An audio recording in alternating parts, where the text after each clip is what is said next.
Hi friends, welcome to Pendems kitchen. ఈరోజు వీడియోలో హోటల్లో చేసే ఓట్స్ వెజిటేబుల్ ఇడ్లీ సీక్రెట్ రెసిపీని మీకు చూపించబోతున్నాను.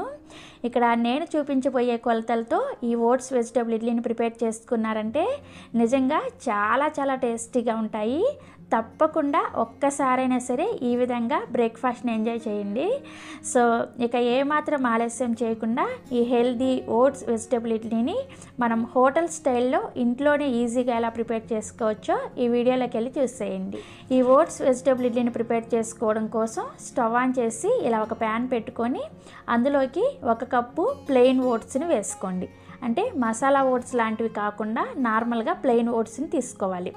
వీటిని లో ఫ్లేమ్లోనే కలుపుకుంటూ ఇవి కొంచెం క్రిస్పీగా అయ్యేంత వరకు ఫ్రై చేసుకోవాలి. ఇక్కడ నేను మీకు చూపిస్తున్నాను, చూసారా? ఇవి ఇలా క్రిస్పీగా అయితే మనకు కొంచెం పొడిలాగా అవుతాయి అన్నమాట. ఈ విధంగా ఫ్రై చేసుకోవాలి. ఇలా ఫ్రై చేసుకున్న ఓట్స్ని ఒక ప్లేట్లోకి వేసుకొని వీటిని పూర్తిగా చల్లారనివ్వాలి. నెక్స్ట్ ఇదే ప్యాన్ని స్టవ్ మీద పెట్టుకొని మీరు ఇందాక ఏ కప్పుతో అయితే ఓట్స్ని వేసుకున్నారో అదే కప్పుతోటి 1/2 కప్పు బొంబాయి రవ్వని వేసుకోండి. దీన్నే ఉప్మా రవ్వ, సూజీ అంటారు. దీన్ని కూడా లో ఫ్లేమ్లోనే కొద్దిగా లైట్గా రంగు మారే వరకు కలుపుకుంటూ వేయించుకోవాలి. రవ్వ మాడిపోయిందంటే మీకు ఇడ్లీ టేస్ట్ అంతా కూడా మారిపోతుంది. కాబట్టి దగ్గరుండి లో ఫ్లేమ్లోనే ఇది మంచి సువాసన వచ్చేంత వరకు ఫ్రై చేసుకోవాలి. సో మనకి రవ్వ ఫ్రై అయిపోయింది. ఈ రవ్వను కూడా వేరొక ప్లేట్లోకి వేసుకొని పూర్తిగా చల్లారనివ్వండి. మీరు రవ్వని ఇదే ప్యాన్లో ఉంచేసారంటే ఆ వేడికి రవ్వ అంతా కూడా నల్లగా మాడిపోతుంది అనమాట. కాబట్టి ఇలా సపరేట్గా ప్లేట్లోకి వేసుకోండి. సో మనకి ఓట్స్ పూర్తిగా చల్లారిపోయాయి. ఇప్పుడు వీటిని మిక్సీ జార్లోకి వేసుకొని ఈ ఓట్స్ని కొంచెం బరకగా పౌడర్ లాగా గ్రైండ్ చేసుకోవాలి. మీరు మరీ ఓట్స్ని మెత్తగా పౌడర్ లాగా గ్రైండ్ చేసుకున్నారంటే మీకు ఇడ్లీ అనేది రబ్బర్ లాగా వస్తాయి అనమాట. కాబట్టి ఇలా కొంచెం కోర్సుగా గ్రైండ్ చేసుకోవాలి. ఇక నేను మీకు గ్రైండ్ చేసాక చూపిస్తున్నాను, చూసారా? కొంచెం బరకగా గ్రైండ్ చేసుకుంటే సరిపోతుంది. ఇలా గ్రైండ్ చేసుకున్న ఓట్స్ పౌడర్ని ఒక గిన్నెలోకి వేసుకోండి. నెక్స్ట్ ఇదే గిన్నెలోకి మనం ముందుగా వేయించి పక్కన పెట్టుకున్న బొంబాయి రవ్వ, అదే ఉప్మా రవ్వ ఉంది కదా, ఆ రవ్వను కూడా ఇదే గిన్నెలోకి వేసుకోండి. అలాగే ఇందులోకి సన్నగా తరిగిన 1 ఇంచి అల్లం ముక్కల్ని వేసుకోండి. మీరు కావాలంటే అల్లాన్ని కొంచెం కచ్చా పచ్చాగా దంచి కూడా వేసుకోవచ్చు. అలాగే సన్నగా తరిగిన 2 పచ్చిమిర్చీల ముక్కల్ని వేసుకోండి. నెక్స్ట్ ఇందులోకి 2 టేబుల్ స్పూన్ల వరకు సన్నగా తరిగిన క్యారెట్ ముక్కల్ని వేసుకోండి. అలాగే 1/2 కప్పు వరకు పెరుగును వేసుకోండి. మీరు ఏ కప్పుతో ఓట్స్ రవ్వ తీసుకున్నారో అదే కప్పుతోటి 1/2 కప్పు పెరుగును వేసుకోవాలి. నెక్స్ట్ రుచికి సరిపడా ఉప్పుని, అలాగే కొద్దిగా సన్నగా తరిగిన కొత్తిమీరని వేసుకోండి. మీరు కావాలంటే ఇందులోకి సన్నగా తరిగిన క్యాప్సికమ్ ముక్కల్ని, అలాగే సన్నగా తరిగిన ఫ్రెంచ్ బీన్స్ని కూడా యాడ్ చేసుకోవచ్చు. వెజిటేబుల్స్ అనేది మీ ఇష్టం, ఏవైనా సరే యాడ్ చేసుకోవచ్చు అనమాట. అన్నీ వేసుకొని ఇప్పుడు ఇందులో అవసరమైన నీళ్ళని కొద్దిగా వేసుకుంటూ మనం నార్మల్గా ఇడ్లీ పిండిని ఎలా అయితే కలుపుకుంటామో ఆ కన్సిస్టెన్సీలో ఈ పిండిని రెడీ చేసుకోవాలి. సో నాకైతే ఇక్కడ 1 కప్పు నీళ్ళు అనేది కరెక్ట్గా సరిపోయాయి అనమాట. 1 కప్పు నీళ్ళు వేసి కలిపిన తర్వాత పిండి చూసారా మనకి ఈ కన్సిస్టెన్సీలో రెడీ అయింది. ఇప్పుడు దీని మీద మూత పెట్టేసి ఈ పిండిని ఒక 15 నిమిషాల పాటు నానబెట్టుకోవాలి. మనకి రవ్వ అనేది నీళ్ళని పీల్చుకుంటుంది అనమాట. అందుకోసం ఒక 15 నిమిషాల పాటు పక్కన పెట్టుకోండి. సో ఒక 15 నిమిషాల తర్వాత మూత తీసి చూస్తే చూసారా మనకి రవ్వ అనేది నీళ్ళని పీల్చేసుకొని ఇలా గట్టిగా అవుతుంది అనమాట. ఇప్పుడు ఇందులోకి మీ దగ్గర ఉంటే ఒక 1/2 టీ స్పూన్ వరకు రెడ్ చిల్లీ ఫ్లేక్స్ని వేసుకోండి. ఇవి వేసుకోవాలని ఏమీ లేదు, ఆప్షనల్ మాత్రమే. మీ దగ్గర ఉంటే వేసుకోండి, లేకపోయినా కానీ నో ప్రాబ్లం. అలాగే మనం ఇడ్లీని ఇన్స్టెంట్గా ప్రిపేర్ చేసుకుంటున్నాం కాబట్టి ఇందులోకి 1 టీ స్పూన్ ఎటువంటి ఫ్లేవర్ లేని ఈనో పౌడర్ని వేసుకోండి. మీరు ఈనో పౌడర్ ప్లేస్లో బేకింగ్ సోడాని కానీ లేదంటే బేకింగ్ పౌడర్ని కానీ వేసుకోవచ్చు. ఏదైనా సరే 1 టీ స్పూన్ వరకు వేసుకోండి. వేసుకొని ఈ ఈనో పౌడర్ మీద ఒక 2-3 టేబుల్ స్పూన్ల వరకు నీళ్ళను కూడా వేసుకొని ఈ పిండిని మనం నార్మల్గా ఇడ్లీ పిండిని ఎలా అయితే ప్రిపేర్ చేసుకుంటామో ఆ కన్సిస్టెన్సీలో రెడీ చేసుకోవాలి.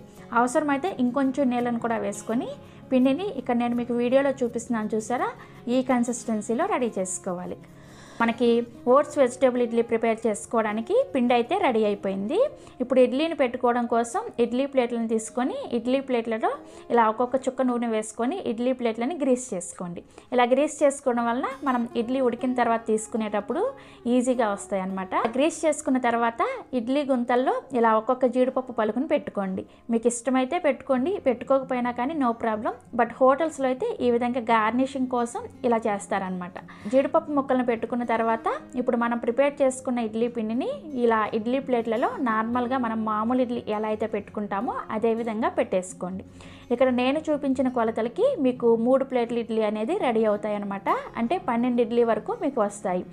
సో కాబట్టి దాన్ని బట్టి మీరు కొలతల్ని పెంచుకోవడం కానీ తగ్గించుకోవడం కానీ చేసుకోండి. సో ఇలా అన్ని ప్లేట్లలో ఇడ్లీలను పెట్టుకున్న తర్వాత ఇప్పుడు ఇడ్లీ స్టాండ్లో ఇడ్లీ ప్లేట్లను అరేంజ్ చేసుకునేటప్పుడు కింద వచ్చిన ఇడ్లీ స్టాండ్ హోల్స్ పైన మనం పైన పెట్టుకునే ప్లేట్లో పైన ఇడ్లీ వచ్చేటట్లుగా పెట్టుకోవాలన్నమాట.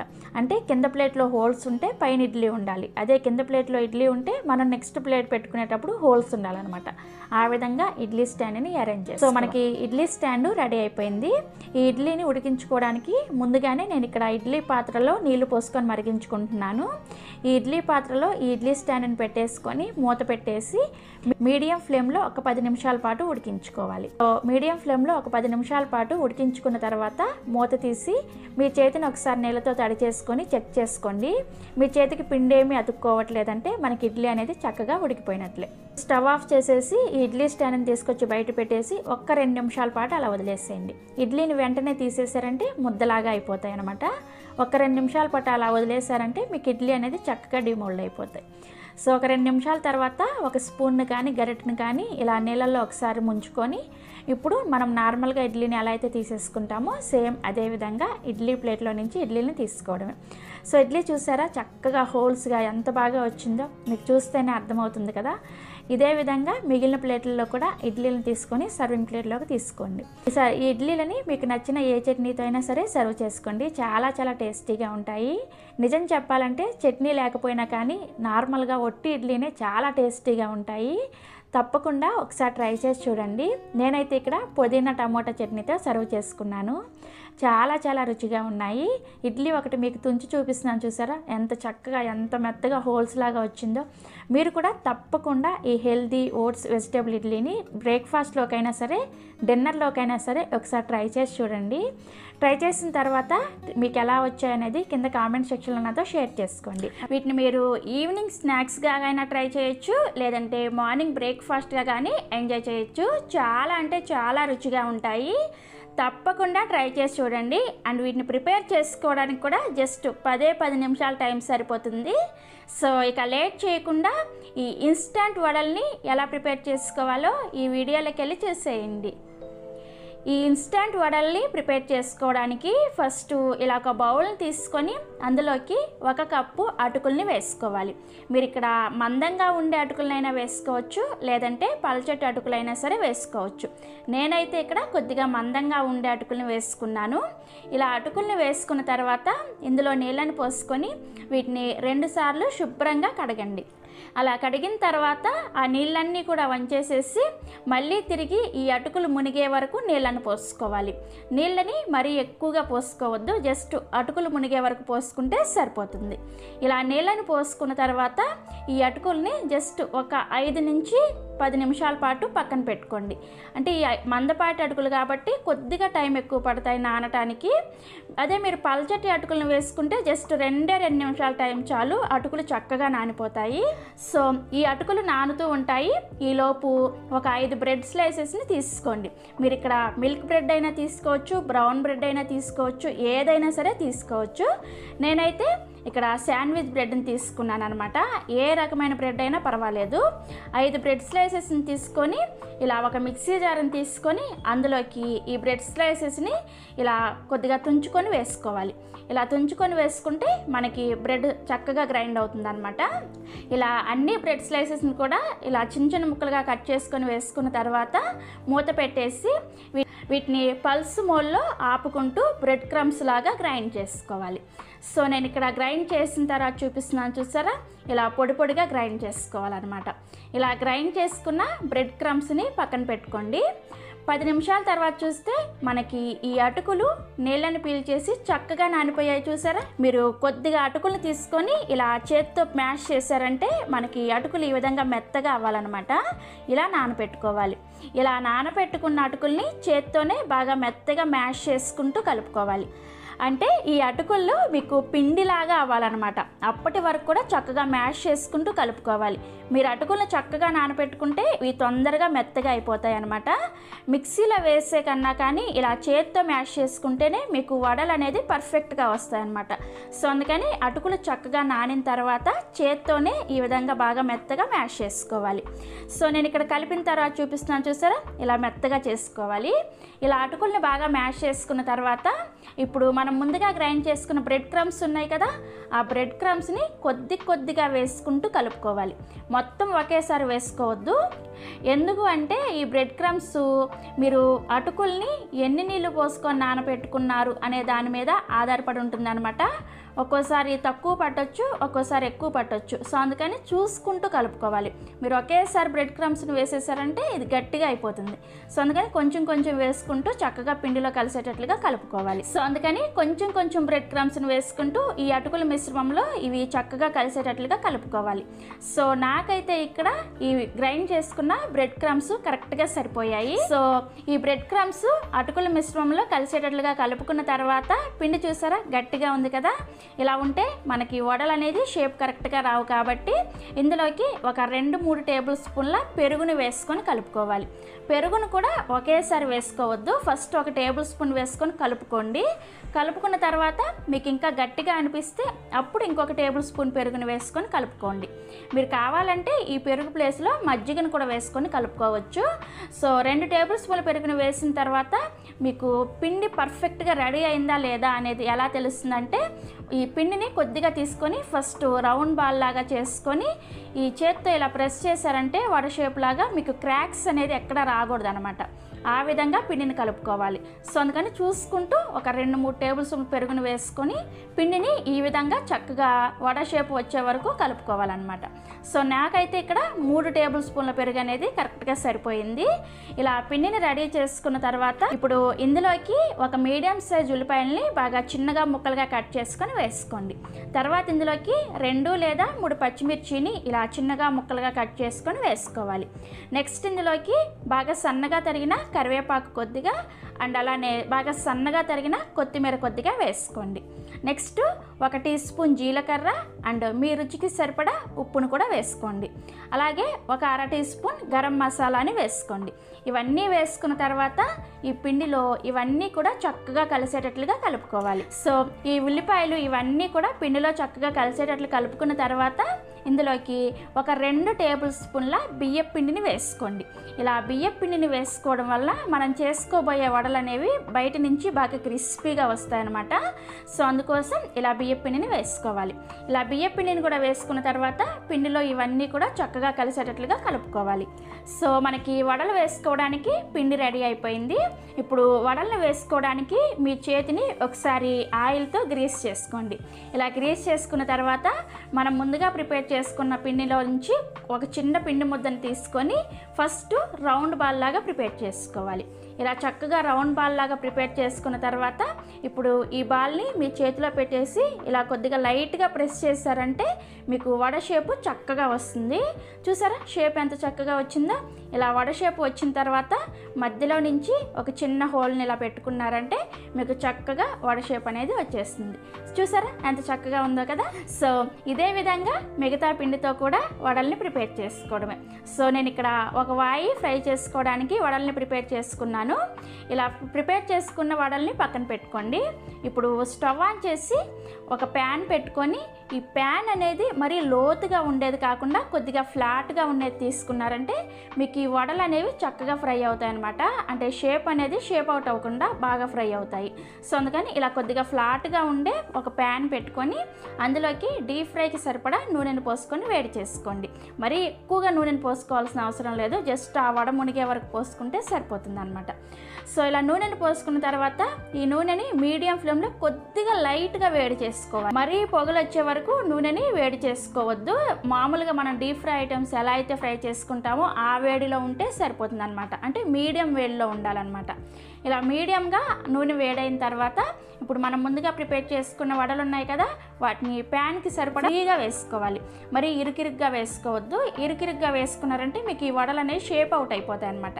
సో అందుకని చక్కగా మీకు ప్యాన్కి ఎన్ని అయితే సరిపోతాయో అన్ని వడలను కూడా వేసుకోండి. సో వడ వేసేటప్పుడు చూసారా, మనకు జస్ట్ ఇలా బబుల్స్ లాగా రావాలన్నమాట. ఆయిల్ అనేది మరీ ఎక్కువగా వేడిగా ఉంటే మీకు వడలు షేప్ అవుట్ అయిపోతాయి. సో ఇలా వడల్ని వేసుకున్న తర్వాత వీటిని ఒక్క 2 నిమిషాల పాటు అలా వదిలేసేయండి. వెంటనే తిప్పేశారంటే మీకు వడలు షేప్ అవుట్ అయిపోతాయి, విరిగిపోతాయి అన్నమాట. 2 నిమిషాల తర్వాత వీటిని ఇంకొక వైపుకు కూడా తిప్పుకొని వీటిని 2 వైపులు కూడా చక్కగా ఎర్రగా కాలే వరకు మీడియం ఫ్లేమ్లోనే ఫ్రై చేసుకోవాలి. మీరు హై ఫ్లేమ్లో ఫ్రై చేశారంటే ఇవి పైన చక్కగా రంగు వచ్చేస్తాయి, లోపల పచ్చిగా ఉంటాయి. అండ్ లో ఫ్లేమ్లో ఫ్రై చేసుకున్నారంటే నూనెని పీల్చేస్తాయి అనమాట. సో అందుకని మీడియం ఫ్లేమ్లోనే చక్కగా అటు ఇటు తిప్పుకుంటూ ఈ వడ చక్కగా ఫ్రై అయ్యే వరకు ఫ్రై చేసుకోవాలి. సో నేను ఇక్కడ ఒక వడలు ఫ్రై అయిన తర్వాత చూపిస్తున్నాను చూసారా, ఇలా చక్కగా ఫ్రై చేసుకొని ఒక ప్లేట్లోకి తీసుకోవడమే. ఇదే విధంగా మిగతా పిండితో కూడా వడల్ని ప్రిపేర్ చేసుకొని ఇదే విధంగా ఫ్రై చేసుకోవాలి. సో చూసారా వడ ఎంత చక్కగా ఉందో, పైనుంచి క్రిస్పీగా లోపల సాఫ్ట్గా చాలా అంటే చాలా రుచిగా ఉంటుంది. తప్పకుండా ట్రై చేసి చూడండి. మీరు వీటిని చట్నీ లేకుండా కూడా సర్వ్ చేసుకోవచ్చు, లేదంటే ఏదైనా మీకు నచ్చిన ఏ చట్నీతో అయినా సరే సర్వ్ చేసుకోవచ్చు. చాలా చాలా రుచిగా ఉంటాయి. అండ్ వీటిని ప్రిపేర్ చేసుకోవడం కూడా జస్ట్ ఒక్క 10 నిమిషాల టైం ఉంటే చాలు, చక్కగా వీటిని ప్రిపేర్ చేసుకోవచ్చు. సో చూసారు కదా, అప్పటికప్పుడు బ్రెడ్ ఇంకా అటుకులతో చక్కగా ఎమ్మీగా స్నాక్స్ని ఎలా ప్రిపేర్ చేసుకోవచ్చో మీరు కూడా ట్రై చేసి చూడండి.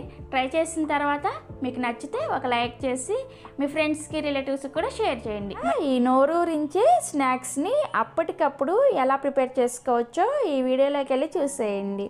ఈ స్నాక్ రెసిపీని ప్రిపేర్ చేసుకోవడానికి ఫస్ట్ 1 కప్పు బియ్యాన్ని తీసుకొని శుభ్రంగా కడిగేసి నీళ్ళని పోసుకొని ఒక 2 గంటల సేపు నానబెట్టుకోవాలి. మీకు ఒకవేళ అంత టైం కనుక లేకపోతే వేడి వేడి నీళ్ళని పోసుకొని కనీసం ఒక అరగంట సేపు అయినా సరే నానబెట్టుకోండి. మీరు వీటిని కావాలంటే ఈవినింగ్ స్నాక్స్గా చేసుకోవచ్చు, లేదంటే ఉదయాన్నే బ్రేక్ఫాస్ట్ కూడా ప్రిపేర్ చేసుకోవచ్చు. మీరు బ్రేక్ఫాస్ట్కి ప్రిపేర్ చేసుకోవాలి అనుకుంటే ముందు రోజు నైటే ఈ బియ్యాన్ని నానబెట్టుకొని నెక్స్ట్ డే ఉదయాన్నే మిగతా ప్రాసెస్ చేసుకొని చక్కగా వీటిని వేసుకోవచ్చు అనమాట. సో మీకు ఎలా వీలైతే అలా ప్రిపేర్ చేసుకోండి. సో నేనైతే ఇక్కడ బియ్యాన్ని ఒక 2 గంటల సేపు నానబెట్టుకున్నాను. ఇప్పుడు ఈ బియ్యాన్ని పక్కన పెట్టేసుకొని ఆల్రెడీ నేను ఇక్కడ మీడియం సైజులో ఉండే 2 బంగాళాదుంపలను ఉడికించి పైన తొక్కంతా కూడా తీసేసుకొని పెట్టుకున్నాను. ఇప్పుడు వీటిని చేత్తోనే మెత్తగా మ్యాష్ చేసుకోండి. ఇలా చేత్తో మ్యాష్ చేసుకోవడం వలన మనకి ఈ చేసుకోబోయే బోండా అనేది చాలా టేస్టీగా ఉంటుంది. మీకు ఇక్కడ మిక్సీలో వేసుకోవచ్చు కదా అనే డౌట్ రావచ్చు, కానీ అలా మిక్సీలో వేసుకునే దానికంటే కూడా ఇలా చేత్తో మ్యాష్ చేసుకుంటేనే మీకు ఈ ఆలు బోండా అనేది చాలా రుచిగా వస్తుంది అనమాట. మిక్సీలో వేసుకుంటే మరీ పేస్ట్ లాగా అయిపోతుంది. సో అందుకని చేత్తోనే కొంచెం చిన్న చిన్న గడ్డలుగా ఉన్నా పర్వాలేదు, చేత్తోనే మ్యాష్ చేసుకోండి. సో బంగాళాదుంపల్ని ఇలా కొద్దిగా మ్యాష్ చేసుకొని పక్కన పెట్టుకోండి. ఇప్పుడు మనం ముందుగా నానబెట్టుకున్న బియ్యంలో ఉన్న ఎక్స్ట్రా నీళ్ళన్నీ కూడా వంచేసేయండి. ఇలా ఎక్స్ట్రా నీళ్ళన్నీ కూడా వంచేసి ఈ బియ్యాన్ని మాత్రమే మిక్సీ జార్లోకి వేసుకోండి. వేసుకొని ఇందులో 1 టేబుల్ స్పూన్ కొద్దిగా పులిసిన పెరుగును వేసుకోండి. ఇలా కొద్దిగా పులిసిన పెరుగును వేసుకోవడం వలన బోండాల టేస్ట్ చాలా చాలా బాగుంటుంది. ఒకవేళ మీ దగ్గర పెరుగు కనుక లేకపోతే పెరుగుని స్కిప్ చేయొచ్చు. పెరుగు వేసుకోవడం అనేది పూర్తిగా ఆప్షనల్ అనమాట. సో ఇలా పెరుగును కూడా వేసుకున్న తర్వాత ఇందులోకి చాలా అంటే చాలా కొద్దిగా నీళ్ళని వేసుకొని ఈ బియ్యాన్ని కొంచెం గట్టిగా అలాగే బాగా మెత్తగా పేస్ట్ లాగా గ్రైండ్ చేసుకోవాలి. మీరు ఎక్కడా కూడా ఎక్స్ట్రాగా ఎక్కువ నీళ్ళని వేసుకొని ఈ బియ్యాన్ని మెత్తగా గ్రైండ్ చేసుకోవద్దు. పిండి కనుక లూజ్ అయిపోయిందంటే మీకు ఇవి నూనెలో వేసినప్పుడు బోండాల ఆయిల్ని ఎక్కువగా పీల్చేస్తాయి అండ్ కరెక్ట్ షేప్లో కూడా రావన్నమాట. సో అందుకని చూసుకొని ఇక్కడ నేను మీకు గ్రైండ్ చేసిన తర్వాత చూపిస్తున్నాను చూసారా, ఈ విధంగా ఇలా గట్టిగా గ్రైండ్ చేసుకోవాలి. అండ్ పిండి కూడా చాలా మెత్తగా గ్రైండ్ చేసుకోవాలి. ఇలా గ్రైండ్ చేసుకున్న పిండిని మనం ముందుగా బంగాళదుంపలు మ్యాష్ చేసుకొని పెట్టుకున్నాం కదా, అందులోకి వేసుకోండి. వేసుకొని ఇప్పుడు ఇందులోకి ఒక మీడియం సైజ్ ఉల్లిపాయని బాగా చిన్న చిన్న ముక్కలుగా కట్ చేసుకొని వేసుకోండి. అలాగే ఇందులోనే 1 ఇంచు అల్లాన్ని తీసుకొని దాన్ని కూడా ఇలా చిన్నగా ముక్కలుగా కట్ చేసుకొని వేసుకోవాలి. నెక్స్ట్ ఇందులోకి కొద్దిగా కరివేపాకును కూడా చిన్న చిన్న ముక్కలుగా కట్ చేసుకొని వేసుకోండి. కరివేపాకుని డైరెక్ట్గా అలా ఆకులుగా వేసుకోవడం కన్నా కానీ కొద్దిగా కట్ చేసి వేసుకున్నారంటే మనకి ఫ్లేవర్ అనేది చాలా బాగా తెలుస్తుంది అనమాట. నెక్స్ట్ ఇందులోకి 1 లేదా 2 పచ్చిమిర్చిని ఇలా చిన్నగా ముక్కలుగా కట్ చేసుకొని వేసుకోవాలి. తర్వాత 1 టీ స్పూన్ దాకా జీలకర్ర అండ్ మీ రుచికి సరిపడా ఉప్పును కూడా వేసుకోండి. ఇలా అన్నీ వేసుకున్న తర్వాత ఈ బంగాళదుంప మిశ్రమం, బియ్యం పిండి ఇవన్నీ కూడా చక్కగా కలిసేటట్లుగా చేత్తోనే కలుపుకోవాలి. మీకు ఒకవేళ పిండి లూజ్ అయింది అనిపిస్తే ఇందులోకి మీరు కావాలంటే కొద్దిగా బియ్యం పిండిని కానీ, లేదంటే గోధుమ పిండిని కానీ, లేదంటే మైదా పిండిని కానీ వేసుకొని కలుపుకోవచ్చు. కానీ చాలా వరకు పిండిని గ్రైండ్ చేసుకునేటప్పుడు జాగ్రత్తగా మెత్తగా గట్టిగా గ్రైండ్ చేసుకున్నారంటే మీకు అలాంటి అవసరం ఏమీ లేకుండా చక్కగా ఉంటుందన్నమాట. సో ఇక నేను మీకు పిండిని కలిపిన తర్వాత చూపిస్తున్నాను, చూసారా? ఇలా గట్టిగానే ఉండాలి పిండి అనేది. ఇలా పిండిని కలుపుకున్న తర్వాత ఇప్పుడు ఇందులోకి 1 పావు టీ స్పూన్ అంతా వంట సోడాని కూడా వేసుకొని కలుపుకోవాలి. ఇలా వంట సోడాని వేసుకోవడం వల్ల మనకి బోండాలు అనేవి చక్కగా పొంగుతాయి అన్నమాట. సో ఇలా వంట సోడాని కూడా వేసుకున్న తర్వాత ఈ వంట సోడా కూడా పిండిలో కలిసేటట్లుగా చక్కగా కలుపుకోవాలి. ఇలా కలుపుకున్న తర్వాత మీకు పిండి కన్సిస్టెన్సీ చూపిస్తున్నాను, చూసారా? మనం ఇలా బోండాలు వేసుకోవడానికి వీలుగా ఉండాలన్నమాట. ఈ విధంగా పిండిని పర్ఫెక్ట్గా రెడీ చేసుకోవాలి. మీరు ఇంతకన్నా కనుక పిండిని లూజ్గా ప్రిపేర్ చేసుకున్నారంటే మీకు ఖచ్చితంగా ఈ బోండాలు అనేవి ఆయిల్ని ఎక్కువగా పీల్చేస్తాయి. సో అందుకని పిండిని జాగ్రత్తగా కలుపుకోవాలి. సో మనకి బోండాలు వేసుకోవడానికి పిండి రెడీ అయిపోయింది. ఇప్పుడు బోండాలు వేసుకోవడానికి స్టవ్ మీద కడాయిలో డీప్ ఫ్రైకి సరిపడా నూనెను పోసుకొని వేడి చేసుకోండి. నూనె బాగా వేడైన తర్వాత మంటని మీడియం ఫ్లేమ్లోకి పెట్టుకొని మీ చేతిని ఒకసారి నీళ్ళతో తడి చేసుకొని మనం ముందుగా కలిపి పెట్టుకున్న పిండిలో నుంచి కొద్దిగా పిండిని తీసుకొని మీ చేత్తోనే ఇలా రౌండ్ షేప్లో బాల్ లాగా ప్రిపేర్ చేసుకొని ఈ బోండాని నూనెలోకి నెమ్మదిగా వేసుకోండి. మీరు కావాలంటే నార్మల్గా పునుగుల్లాగా కూడా వేసుకోవచ్చు. కాకపోతే షేప్ అనేది చక్కగా రౌండ్గా వస్తుంది కదా అని చెప్పి నేను ఈ విధంగా చేత్తోనే రౌండ్ బాల్ లాగా ప్రిపేర్ చేసుకొని వేసుకుంటున్నాను. మీరు కావాలంటే వీటిని చిన్న చిన్న టిక్కీలాగా కూడా వేసుకోవచ్చు. మీకు ఎలా నచ్చితే అలా వేసుకోండి. టేస్ట్ అయితే చాలా అంటే చాలా బాగుంటాయి. సో నేనైతే ఈరోజు ఈ విధంగా రౌండ్ బాల్ లాగా ప్రిపేర్ చేసుకొని వేసుకుంటున్నాను. మీ చేతిని ఒకసారి నీళ్ళతో తడి చేసుకొని వేసుకున్నారంటే మీకు పర్ఫెక్ట్గా రౌండ్ షేప్లో వస్తాయన్నమాట. సో ఇలా అన్ని బోండాలను వేసుకున్న తర్వాత వీటిని మీడియం ఫ్లేమ్లోనే చక్కగా అన్ని వైపులు కూడా ఎర్రగా కాలే వరకు కాల్చుకోవాలి. వీటిని అన్ని వైపులు కూడా తిప్పుకుంటూ చక్కగా ఎర్రగా కాలే వరకు మీడియం ఫ్లేమ్లోనే ఫ్రై చేసుకోవాలి. మీరు లో ఫ్లేమ్లో ఫ్రై చేసుకుంటే ఇవి ఆయిల్ని ఎక్కువగా పీల్చేస్తాయి. అండ్ హై ఫ్లేమ్లో ఫ్రై చేసుకున్నారంటే ఇవి పైన కలర్ వచ్చేస్తాయి, లోపల పచ్చిగా ఉంటాయి అన్నమాట. సో అందుకని మీడియం ఫ్లేమ్లోనే అన్ని వైపులు కూడా చక్కగా తిప్పుకుంటూ నేను ఇక్కడ చూపిస్తున్నాను, చూస్తారా? ఈ విధంగా ఇలా మంచి కలర్ వచ్చేంత వరకు ఫ్రై చేసుకోవాలి. ఇలా ఫ్రై చేసుకున్న ఆలు బోండాని ఒక ప్లేట్లోకి తీసుకోండి. ఇదే విధంగా మిగిలిన పిండితో కూడా ఈ విధంగా ఆలు బోండాలని వేసుకొని వీటిని కూడా మీడియం ఫ్లేమ్లోనే చక్కగా ఈ విధమైన రంగు వచ్చే వరకు ఫ్రై చేసుకోవాలి. సో ఇలా ఫ్రై చేసుకొని నేను ఇందాక చెప్పాను కదా, చీరాల చిట్టి చిట్టి పునుగుల్లో చూపించిన టమోటా చట్నీతో సర్వ్ చేసుకొని చూడండి. చాలా అంటే చాలా రుచిగా ఉంటాయి. నేనైతే ఈరోజు టమోటా చట్నీని ప్రిపేర్ చేయలేదన్నమాట. నార్మల్గా పుట్నాల చట్నీని ప్రిపేర్ చేసి ఆ పుట్నాల చట్నీతో సర్వ్ చేశాను. పుట్నాల చట్నీతో కూడా చాలా చాలా టేస్టీగా ఉన్నాయి. సో మీరు కూడా తప్పకుండా ఈ స్నాక్స్ని ఒకసారి ట్రై చేసి చూడండి. మీరు బ్రేక్ఫాస్ట్లో సర్వ్ చేసుకున్నా కానీ చాలా చాలా టేస్టీగా ఉంటాయి. ఇక నేను మీకు ఒకటి తుంచి చూపిస్తున్నాను, చూసారా? పైనుంచి క్రిస్పీగా లోపల సాఫ్ట్గా చాలా చాలా బాగుంటాయి. సో మీరు ఎప్పుడు ట్రై చేస్తున్నారో కింద కామెంట్ సెక్షన్లో నాతో షేర్ చేసుకోండి. ఈ రెండిటి కాంబినేషన్లో ఒకసారి బ్రేక్ఫాస్ట్ని తయారు చేసుకొని చూడండి, చాలా చాలా టేస్టీగా ఉంటాయి. సో ఇక లేట్ చేయకుండా ఈ దోశల్ని అండ్ చట్నీని ఎలా తయారు చేసుకోవచ్చో ఈ వీడియోలోకి వెళ్ళి చూసేయండి. ఈ బ్రేక్ఫాస్ట్ని ప్రిపేర్ చేసుకోవడానికి ఫస్ట్ ఇలా ఒక మిక్సీ జార్ని తీసుకొని అందులోకి 2 కప్పుల బొంబాయి రవ్వను వేసుకోండి. దీన్నే ఉప్మా రవ్వ, సూజీ అంటారు కదా. తర్వాత అదే కప్పుతోటి 1 కప్పు అటుకుల్ని వేసుకోండి. నేను ఇక్కడ కొద్దిగా మందంగా ఉండే అటుకులను వేసుకుంటున్నాను. మీరు కావాలంటే పల్చటి అటుకులైనా సరే వేసుకోవచ్చు. తర్వాత ఇందులోకి 2 టేబుల్ స్పూన్ల మినపగుళ్ళని వేసుకోవాలి. ఈ మినపగుళ్ళని నానబెట్టుకోవాల్సిన అవసరం ఏమీ లేదు, డైరెక్ట్గా అలా వేసేసుకోండి. ఇలా రవ్వని రవ్వని, అటుకుల్ని అండ్ మినపగుళ్ళని వేసుకున్న తర్వాత ఇందులోకి 1 కప్పు నీళ్ళని వేసుకోండి. మీరు ఏ కప్పుతో అయితే బొంబాయి రవ్వని తీసుకున్నారో అదే కప్పుతోటి 1 కప్పు నీళ్ళని వేసుకోండి. వేసుకున్న తర్వాత ఇందులోకి 1 కప్పు పచ్చి కొబ్బరి తురుముని వేసుకోవాలి. ఇలా పచ్చి కొబ్బరి తురుమును కూడా వేసుకొని దీని మీద మూత పెట్టేసి వీటన్నింటిని కూడా బాగా మెత్తగా కాటుకులాగా గ్రైండ్ చేసుకోవాలి. చాలా మెత్తగా గ్రైండ్ చేసుకోవాలి. మీరు గ్రైండ్ చేసుకునేటప్పుడు అవసరమైతే కొద్దిగా నీళ్ళను వేసుకుంటూ పిండిని బాగా మెత్తగా గ్రైండ్ చేసుకోవాలి. ఇక్కడ నేను మీకు గ్రైండ్ చేసిన తర్వాత చూపిస్తున్నాను చూసారా, ఇలా బాగా మెత్తగా గ్రైండ్ చేసుకోండి. ఇలా గ్రైండ్ చేసుకున్న పిండిని ఒక గిన్నెలోకి వేసుకోండి. వేసుకొని ఇది పిండి కొంచెం గట్టిగా ఉంది కదా, అందుకని మిక్సీ జార్లో నేను ఇంకొంచెం వాటర్ని వేసుకుంటున్నాను. ఇలా కొద్దిగా నీళ్ళను కూడా వేసుకొని ఈ పిండిని చక్కగా ఒకసారి కలిపేసుకోండి. ఇలా పిండి కలుపుకున్న తర్వాత ఇప్పుడు దీని మీద మూత పెట్టేసి ఈ పిండిని కనీసం 1 గంట సేపు అయినా సరే నానబెట్టుకోవాలి. లేదు అంటే మీరు నైట్ పడుకోబోయే ముందు ఈ పిండిని గ్రైండ్ చేసేసుకొని నెక్స్ట్ డే ఉదయాన్నే కనుక దోశలు వేసుకున్నారంటే ఇంకా చాలా బాగా వస్తాయి అన్నమాట.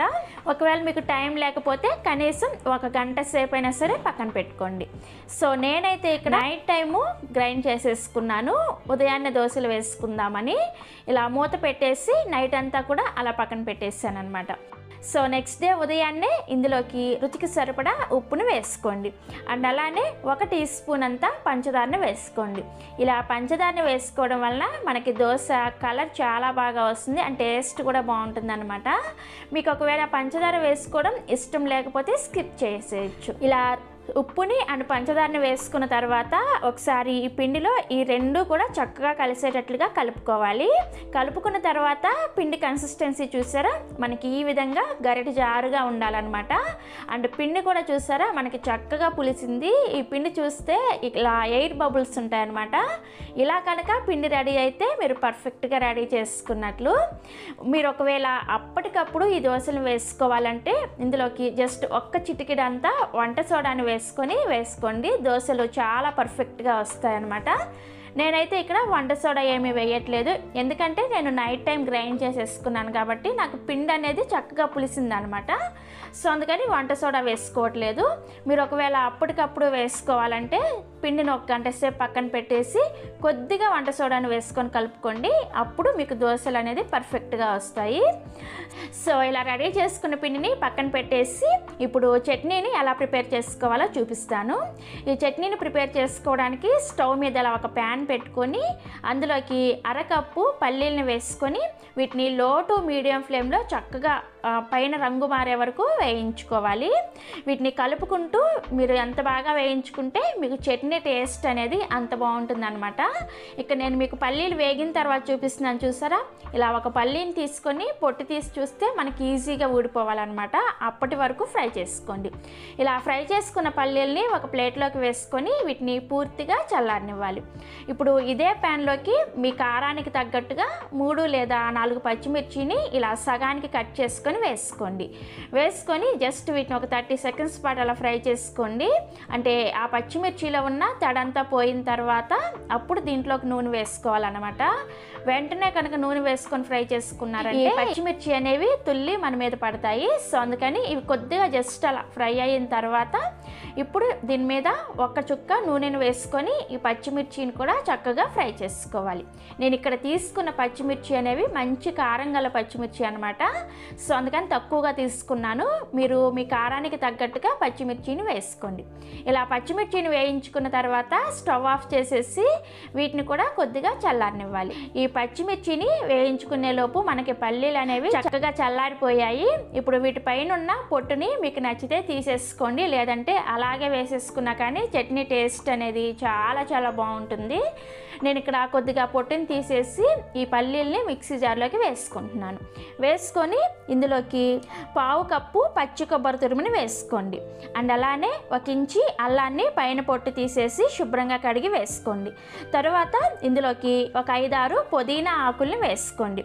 ఒకవేళ మీ దగ్గర పుదీనా లేకపోతే కొత్తిమీరనైనా సరే వేసుకోవచ్చు, కానీ పుదీనా వేసుకోవడం వల్ల చట్నీ మంచి కలర్ వస్తుంది అండ్ టేస్ట్ కూడా బాగుంటుంది అనమాట. తర్వాత ఇందులోకి కొద్దిగా చింతపండుని కూడా వేసుకోండి. అండ్ అలానే 3 లేదా 4 వెల్లుల్లి రెబ్బల్ని పైన పొట్టు తీసేసి వేసుకోండి. ఇందులోనే 2 టేబుల్ స్పూన్ల పుట్నాల పప్పుని వేసుకోండి. వీటిని చట్నీ పప్పు, వేయించిన శనగపప్పు అంటారు కదా, వాటిని వేసుకోవాలి. చివరిగా ఇందులోకి రుచికి సరిపడా ఉప్పును కూడా వేసుకొని మీ చట్నీని గ్రైండ్ చేసుకోవడానికి అవసరమైన నీళ్ళని వేసుకొని ఈ చట్నీని గ్రైండ్ చేసుకోవాలి. ఇక్కడ నేను పచ్చిమిర్చిని ఇప్పుడు వేసుకోవట్లేదు అనమాట. చట్నీని కొంచెం గ్రైండ్ చేసిన తర్వాత పచ్చిమిర్చిని వేసి జస్ట్ కొద్దిగా కచ్చా పచ్చాగా గ్రైండ్ చేసుకుంటాను. అలా వేసుకుంటే చట్నీ టేస్ట్ చాలా చాలా బాగుంటుంది. లేదు అంటే మీరు కావాలంటే ఇప్పుడే పచ్చిమిర్చిని కూడా వేసుకొని గ్రైండ్ చేసుకోవచ్చు. సో ఇవన్నీ కూడా ఇలా కొద్దిగా గట్టిగా గ్రైండ్ చేసుకోండి. ఇలా గ్రైండ్ చేసుకున్న తర్వాత చివరగా ఇందులోకి నేను వేయించిన పచ్చిమిర్చి వేసుకొని జస్ట్ ఒకసారి అలా గ్రైండ్ చేసేసుకున్నాను. సో మనకి చట్నీ రెడీ అయిపోయింది. ఇప్పుడు ఈ చట్నీకి తాలింపుని పెట్టుకోవడం కోసం స్టవ్ మీద ఇందాక మనం పల్లీలు వేయించుకున్న ప్యాన్నే పెట్టుకొని 1 టేబుల్ స్పూన్ నూనెని వేసుకొని వేడి చేసుకోండి. నూనె వేడైన తర్వాత ఇందులోకి 1/2 టీ స్పూన్ వరకు ఆవాలు వేసుకోండి. అండ్ అలానే 1/4 టీ స్పూన్ మినపగుళ్ళు, 1/4 టీ స్పూన్ పచ్చిశనగపప్పును కూడా వేసుకొని ఈ పప్పుల్ని కొద్దిగా లో ఫ్లేమ్లోనే చక్కగా ఫ్రై చేసుకోవాలి. ఇవి కొద్దిగా ఫ్రై అయిన తర్వాత ఇందులోకి కొద్దిగా జీలకర్ర అంటే 1/2 టీ స్పూన్ వరకు వేసుకోండి. అండ్ అలానే 1 ఎండుమిర్చిని ఇలా సగానికి తుంచుకొని వేసుకోండి. వేసుకొని వీటిని కూడా కొద్దిగా ఫ్రై చేసుకోవాలి. ఇలా ఫ్రై చేసుకున్న తర్వాత చివరిగా ఇందులోకి 1 రెమ్మ కరివేపాకును కూడా వేసుకొని ఈ కరివేపాకును కూడా ఇలా క్రిస్పీగా అయ్యే వరకు వేయించుకుంటే మనకి పోపు అనేది రెడీ అయిపోతుంది. ఇప్పుడు స్టవ్ ఆఫ్ చేసేసి మనం ముందుగా గ్రైండ్ చేసుకున్న చట్నీని ఈ పోపులోకి వేసుకొని చక్కగా కలిపేసుకోండి. కలిపేసుకుంటే మనకి ఎమ్మీగా టేస్టీగా ఉండే చట్నీ రెడీ అయిపోయింది. సో మనకి దోసల పిండి రెడీగా ఉంది అండ్ చట్నీ కూడా రెడీ అయిపోయింది కదా. ఇక లేట్ చేయకుండా ఎమ్మీగా సాఫ్ట్ దోశల్ని వేసేసుకుందాము. ఈ దోశలు వేసుకోవడానికి స్టవ్ మీద దోశల పెనాన్ని పెట్టుకొని మీడియం ఫ్లేమ్లో బాగా వేడి చేసుకోవాలి. బాగా వేడైన పెనం మీద మనం ముందుగా ప్రిపేర్ చేసుకున్న పిండిని ఇలా 1 గరిటెడు వేసుకొని మీకు ఎంత పలుచగా కావాలంటే అంత పలుచగా ఈ విధంగా దోశలు వేసుకోండి. ఇలా దోశలు వేసుకున్న తర్వాత దోశ పైన పచ్చిదనం అంతా పోయిన తర్వాత దీనిపై నుంచి కొద్దిగా నూనెను వేసుకోండి. ఈ దోశకి నూనె కూడా ఎక్కువ పట్టదనమాట, చాలా తక్కువ పడుతుంది. ఇలా నూనెను కూడా వేసుకున్న తర్వాత ఈ దోశ ఒకవైపు చక్కగా కాలిన తర్వాత మీకు కావాలంటే రెండో వైపు కూడా తిప్పుకొని కాల్చుకోవచ్చు. లేదు అంటే ఇదే విధంగా కూడా తీసేసుకోవచ్చు. నేనైతే ఈరోజు 2 పక్కలు కూడా కాల్చి తీసుకుంటున్నాను అనమాట. దోశ చూసారా ఎంత సాఫ్ట్గా ఎంత బాగుందో, చూస్తేనే అర్థమవుతుంది కదా, చక్కగా హోల్స్గా వచ్చింది కదా. ఇదే విధంగా మిగిలిన పిండితో కూడా మీకు ఎన్ని దోశలు కావాలంటే అన్ని దోశలు వేసుకోండి. అన్ని దోశలు కూడా చాలా పర్ఫెక్ట్గా వస్తాయి అండ్ టేస్టీగా కూడా ఉంటాయి. నేను ఇక్కడ మిగిలిన పిండితో కూడా దోశలు వేస్తున్నాను చూసారా. అన్నీ కూడా దోశలు వేసిన వెంటనే ఈ విధంగా చక్కగా హోల్స్ వచ్చాయంటే మనకి దోశ అనేది పర్ఫెక్ట్గా ఉన్నట్లు అనమాట. సో ఇక్కడ నేను అన్ని దోశలను కూడా వేసిన తర్వాత చూపిస్తున్నాను చూసారా. ఇలా దోశలు వేసుకొని మనం ప్రిపేర్ చేసి పెట్టుకున్న చట్నీతో సర్వ్ చేసుకోండి. చాలా చాలా టేస్టీగా ఉంటాయి. తప్పకుండా మీ ఇంట్లో అందరు కూడా లైక్ చేస్తారు. సో ట్రై చేస్తారు కదా, ట్రై చేస్తారని అనుకుంటున్నాను. ట్రై చేసిన తర్వాత మీకు ఎలా వచ్చాయో కింద కామెంట్ సెక్షన్లో నాతో షేర్ చేసుకోండి. అలాగే ఈ వీడియో కనుక మీకు నచ్చినట్లయితే ఒక లైక్ చేసి మీ ఫ్రెండ్స్కి రిలేటివ్స్కి కూడా షేర్ చేయండి. మరిన్ని ఎమ్మీ అండ్ టేస్టీ రెసిపీస్ కోసం పెండెమ్స్ కిచెన్ని సబ్స్క్రైబ్ చేసుకోండి అండ్ పక్కనే ఉన్న గంటను కూడా నొక్కండి. Thanks for watching.